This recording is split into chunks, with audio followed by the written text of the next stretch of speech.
महाशिवरात्रीच्या पावन पर्वानिमित्त आपण श्रवण करणार आहोत महाशिवरात्रीची परमपावन कथा। या कथेच्या श्रवणाने अथवा पठनाने नकळत झालेली पापे नाहीशी होतात। शिवनामाची गोडी लागून पूर्वजन्मातील पापांचा नाश होतो। अशी ही परमपावन कथा स्वतः सूत मुनींनी नैमिषारण्यामध्ये शौनकादी ऋषींना ही कथा सांगितली आहे। विंध्य पर्वतामध्ये एक व्याध म्हणजे शिकारी राहत असे। तो अतिशय निर्दयी होता।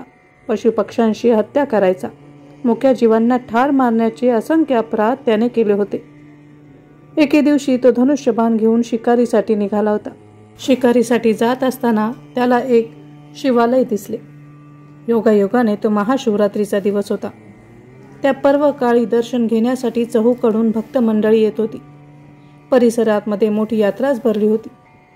लोकांनी ते मंदिर खूप छान सजवले होते। कैलासाप्रमाणे धवल वर्णाचे असे ते शिवालय चांदीसारखे झळकत होते। त्यावर असलेली गगनचुंबी ध्वज डौलाने फडकत होती। त्या शिवालयाच्या गाभाऱ्यामध्ये मणिमय शिवलिंग देखील होते। काही भक्त त्याची यथासांग पूजा करत होते, तर काहींनी अभिषेकासाठी संततधार धरली होती। ब्राह्मण रुद्राध्यायाचा घोष करत होते, तर कोणी टाळ मृदंगाच्या साथीने शिवकीर्तन करत होते।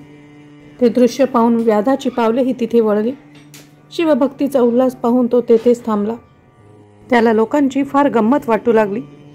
लोक म्हणतात म्हणून तोही हर हर महादेव शिव शंभो असे थट्टेने म्हणू लागला। लोकांच्या गर्दीमुळे मंदिराला उजवीकडून वळसा घालून तो घोर अरण्यात प्रवेशला। ती एक प्रदक्षिणा त्याच्याकडून अजाणतेपणे झाली।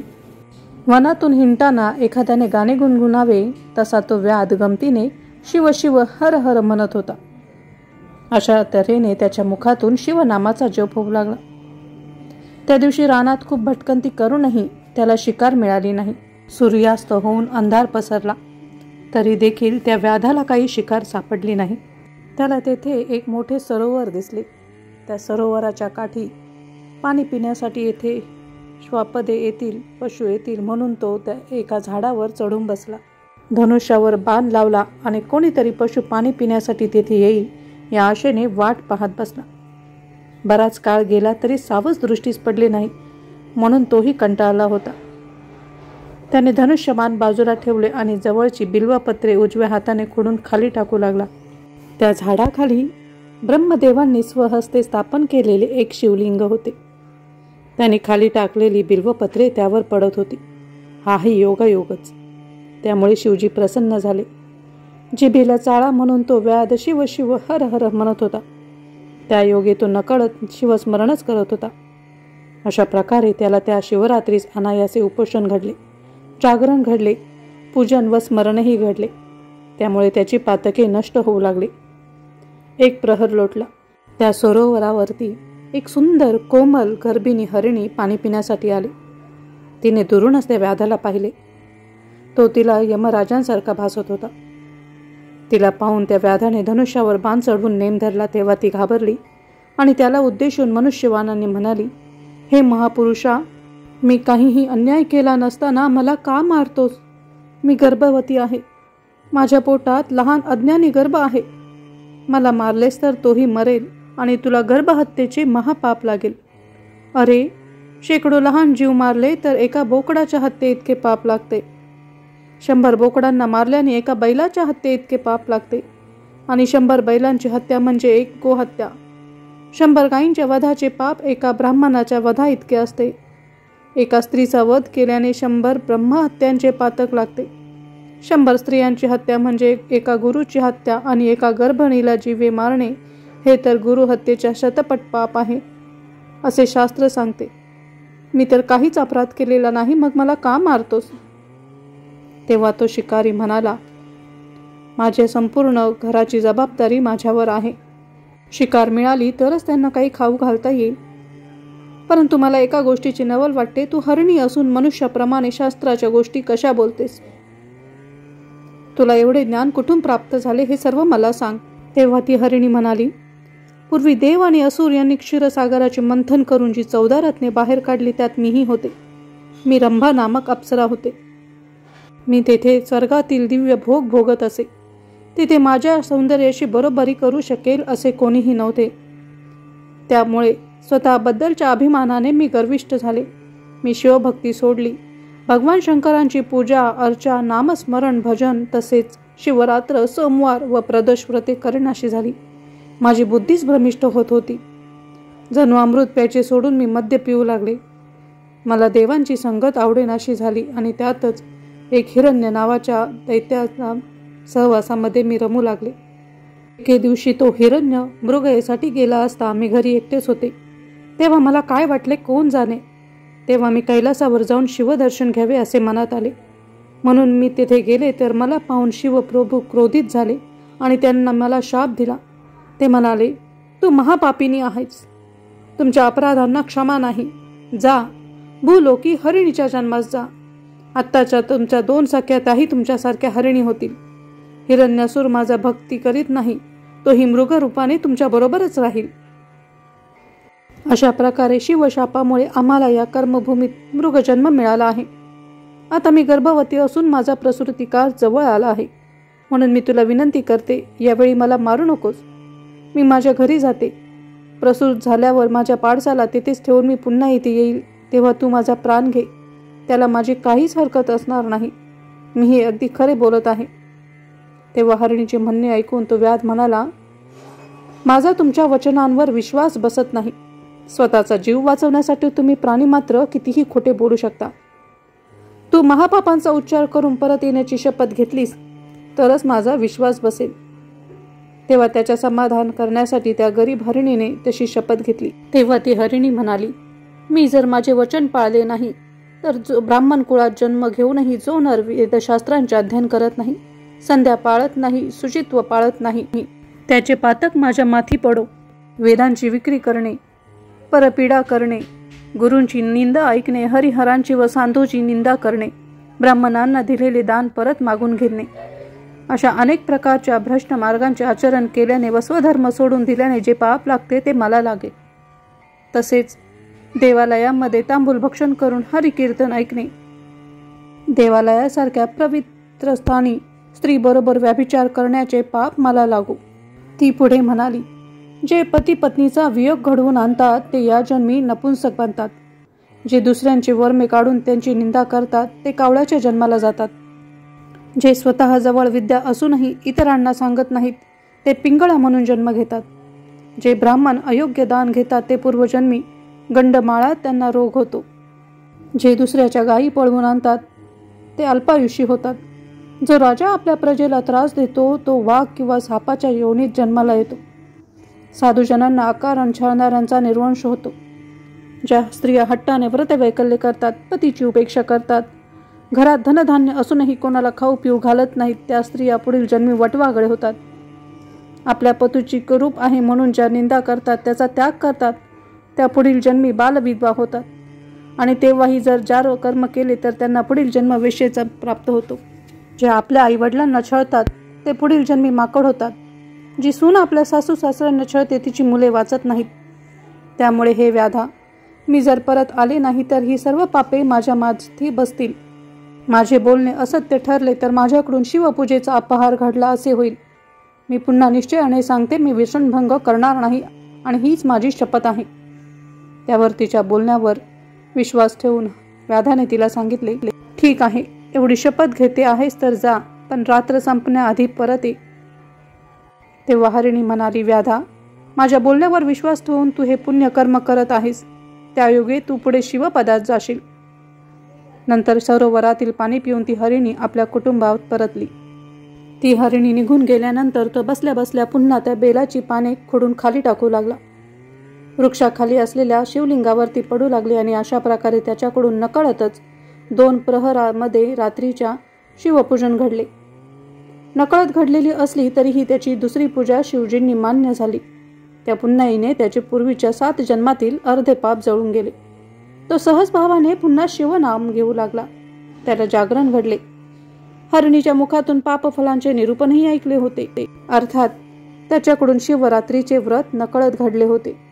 उपोषण, शिवस्मरण, शिवपूजन, जागरण, पुराण श्रवण या सर्व गोष्टी व्यवस्थित घडून येत होत्या. त्याला तेथे दुसरी हरिणी पाणी पिण्यासाठी त्या सरोवरापाशी दिसली. तिला पाहताच त्याने धनुष्यबाण सरसावले आणि नेम धरला. तेव्हा ती घाबरली व त्याने जीवनदान द्यावे म्हणून त्याची करुणा भाकू लागली. ती म्हणाली, व्याधा, माझ्यावर दया कर, कृपा करून मला मारू नकोस. या समयी पतीचा अंगसंग मिळावा म्हणून मी उत्सुक आहे. त्याला भोगदान देऊन मी लवकरच परत येईन, तेव्हा मला मार, पण आता जाऊ दे. ते ऐकून त्याला फार आश्चर्य वाटले. तो म्हणाला, हरिणी, तू ही मनुष्यवाणीत बोलतेस? मग तुला ही सर्व शास्त्रे अवगत असणार. तू शपथेवर परत येण्याचे वचन देत असशील तर मी तुलाही जाऊ देईन. तिने ते मान्य केले. त्याला परत येण्याचे आश्वासन देताना ती म्हणाली, नेहमीच्या जीवनात लोक अनेक प्रकारची पापे करतात. कोणी विहिरी, तलाव, सरोवरे, देवळे इत्यादी उद्ध्वस्त करतात. गुरुनिंदा करतात, मद्यपान, दुराचार करतात. जर मी माझे वचन मोडले तर ही सर्व पापे मला लागतील. शिवाय रणांगणातून पळून जाणारा क्षत्रिय, आपली हद्द वाढवून देऊन दुसऱ्याच्या भूमीवर कब्जा करणारा, महापुरुषांच्या ग्रंथांची निंदा करणारा, संत सज्जनांचा व भक्तांचा द्वेष करणारा, भगवान श्रीकृष्ण व भगवान शंकरांच्या चरित्राची निंदा करणाऱ्या, यांची पापेही मला लागतील. इतकेच नव्हे तर घरात धनधान्य असूनही ते पतीला न देणारी, पतीला सोडून दुसऱ्याच्या घरी झोपणारी अशा स्त्रियांची पापे देखील मला लागतील. हे व्याधा, लोकांना त्यांच्या कुकर्मामुळे काय काय भोगावे लागतात हे माहीत असूनही मी दिलेले वचन मोडीन हे कदापि शक्य नाही. व्याधा, आपल्या सन्मार्गाने चालणाऱ्या मुलांना आणि सुनेला जे अकारण छळतात ते पुढील जन्मात कुरूप होतात. जे भाऊ एकमेकांशी वैरभावाने वागतात त्यांना मत्स्य जन्म मिळतो. गुरुचे दोष पाहणाऱ्यांची संपत्ती जळून जाते. त्यांना प्रेत वस्त्रे वापरावी लागतात. जे तपस्वी असल्याचे सांगून अत्याचार करतात ते सुरवंट होतात. कन्येची विक्री करणारा हिंस्त्र श्वापदाच्या जन्मास जातो. मनोभावे सेवा करणाऱ्या आपल्या पत्नीला अकारण त्रास देणाऱ्यांच्या कुटुंबात फूट पडते. जे ब्राह्मणांचा अपमान करतात ते ब्रह्म राक्षस होतात. जे ब्राह्मण मद्यपान विकतात ते स्वतः दोषी असतात आणि ते मद्यपी होतात. जो ग्रहण काळात भोजन करतो त्याला असाध्य पित्त रोग होतो. जी स्त्री गर्भपात करते तिला पुढील जन्मात वांझत्व येते. जो अपराध नसताना स्त्रीला शिक्षा करतो त्याला अर्धांगवायू होतो. जो दृष्ट बुद्धीने ब्राह्मणांच्या अन्न पळवतो त्याचा वंश वाढत नाही. जो गुरु, संत, माता, पिता यांची निंदा करतो त्याच्या वाणीत दोष निर्माण होऊन तो तोत्रा बनतो. जो ब्राह्मणांना दांडक्याने मारतो त्याला व्याधी होऊन अंगातून कळा येतात. जो संतांशी वादविवाद करतो त्याला पुढील जन्मात मोठे दात येतात. जो सुगंधी द्रव्यांचा एकटाच उपभोग घेतो पण दुसऱ्याला जराही देत नाही त्याच्या अंगाला पुढील जन्मात दुर्गंधी येते. जो ब्राह्मणांना जबरदस्तीने बंदिस्त टाकतो त्याला यमराज नरकात टाकतात. जो पवित्र ग्रंथांचे श्रवण करत नाही तो जन्मोजन्मी बहिरा होतो. जो आपल्या मात्या पित्याला त्रास देतो त्याने ठरवलेले कोणतेही कार्य सिद्धीत जात नाही. जो एकाच देवाची भक्ती करतो व अन्य सर्व देवांची निंदा करतो त्याला पुढील जन्मी एकच संतती होते. जो गायीचा वध करतो त्याला पुढील जन्मी भांडखोर पत्नी मिळते. जो बैलाची हत्या करतो त्याला महामूर्ख संतती होते. हे व्याधा, मी जर माझे वचन पाळले नाही तर मी सांगितलेली सर्व पापे मला लागतील असे वचन देऊन ती हरिणी पाणी पिऊन पुन्हा तिच्या घरी गेली. ती हरिणी निघून गेल्यावर तो व्याध सुद्धा पुन्हा शिवनाम घेऊ लागला. सावधपणे सावजाची वाट पाहत हाताला चाळा म्हणून बिल्वपत्रे खोडून खाली टाकू लागला. तेवढ्यात तहानलेला एक मृग पाणी पिण्यासाठी त्या सरोवरापाशी आला. त्याची शिकार करण्यासाठी व्याधाने धनुष्यबाण सरसावला तेव्हा तो हरिण मनुष्यवाणीने बोलू लागला, हे व्याधा, मी घरी जाऊन माझ्या दोन्ही पतिव्रता स्त्रियांना भेटून येतो. मी जर परत आलो नाही तर कीर्तनामध्ये विघ्न आणणाऱ्यांचा निर्वंश होतो. जो तीर्थयात्रेमध्ये विघ्न आणतो त्याच्या शरीरावर कोड फुटतात आणि तो नरकामध्ये पडतो. भगवत कार्यामध्ये विघ्न आणून जे शिव महात्म्याची निंदा करतो तो नरकातील कीटक होतो. जो माता पित्यांचा द्रोह करतो तो व्याधीग्रस्त होऊन तो पिशाच्य योनीत जन्म घेतो. जो गुरुद्रोहासारखे महापाप करतो तो तत्काळ मरून भूत प्रेत होतो. गो विक्री, कन्या विक्री करणाऱ्यांना मांजराचा जन्म मिळतो. जी कन्या आणि भगिनी यांची अभिलाषा धरतो त्यांना कामुक दृष्टीने पाहतो त्याला प्रमेह, मुतखडा अशी व्याधी होते. जे देवळे उद्ध्वस्त करतात, शिवलिंगी फोडतात, देवांची उपकरणे व त्यांचे अलंकार चोरणारे, देवांची प्राणप्रतिष्ठा झाली असताना त्यांचा मान राखत नाही असणारे त्यांना पंडुरोग होतो. मित्रद्रोह करणारे, विश्वासघातकी, माता पित्यांचा वध करणारे, गुरूंना संकटात घालणारे, अंगात सामर्थ्य असूनही गो ब्राह्मणांचा वध न थांबवणारे, ब्राह्मणांना बाहेर उपाशी ठेवून घरांमध्ये उत्तम भोजन करणारे, अशा लोकांना संग्रहणी व पोटदुखी अशा व्याधी होतात.